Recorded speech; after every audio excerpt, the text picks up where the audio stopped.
Hand over the child, now. My blood froze as masked men stormed into the ICU, guns pointed at me and the medical staff. My newborn son squirmed in my arms, his tiny face scrunched up against my chest.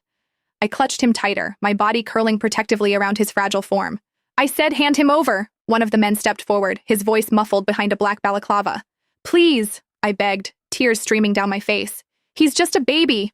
The sharp sting of a slap cut my words short. My head snapped sideways, vision blurring as rough hands tore my son from my grasp. I lunged forward desperately, my hospital gown tangling around my legs. No, please, give him back to me. The nurses cowered against the wall. Where was security? Where was Callus? My husband should have been here hours ago when my water broke, but the CEO of Lumicore was unavailable. Now, after hours of labor, after finally holding my beautiful boy in my arms, these monsters had appeared from nowhere. What happened next will haunt me until my dying breath. One of the men laid my son on the bed and grabbed a pillow. My scream tore through the room as he pressed it over my baby's face. My baby's tiny limbs flailed against the white cotton, his movements growing weaker until they stopped. No! God, no! I thrashed against the hands holding me back, my throat raw from screaming. The men laughed. They actually laughed, as my world collapsed around me. Someone stepped toward me, the butt of a gun raised. Pain exploded across my temple as he slammed it against my head. I didn't lose consciousness, though I wished I had. Instead, I lay still, eyes closed, as tears leaked from my eyes. Suddenly, a phone chimed.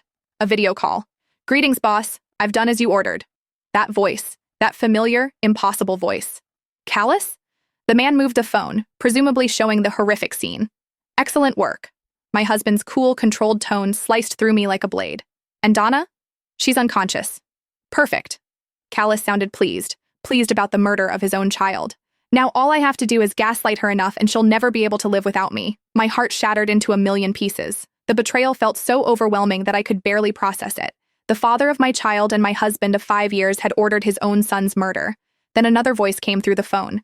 It was feminine, but very familiar. What are you doing, darling? I instantly realized the voice. It was Hannah Jacobs, his secretary. Why is she calling my husband darling? Just tying up loose ends, honey. Callus's voice softened in a way I'd rarely heard. I've kept my promise. I told you that our son will be the only heir to Lumicore. I've killed that wretched bitch's child. For you. Our son? They had a child together? The room spun around me as I fought to remain still and to keep my breathing shallow with my eyes closed.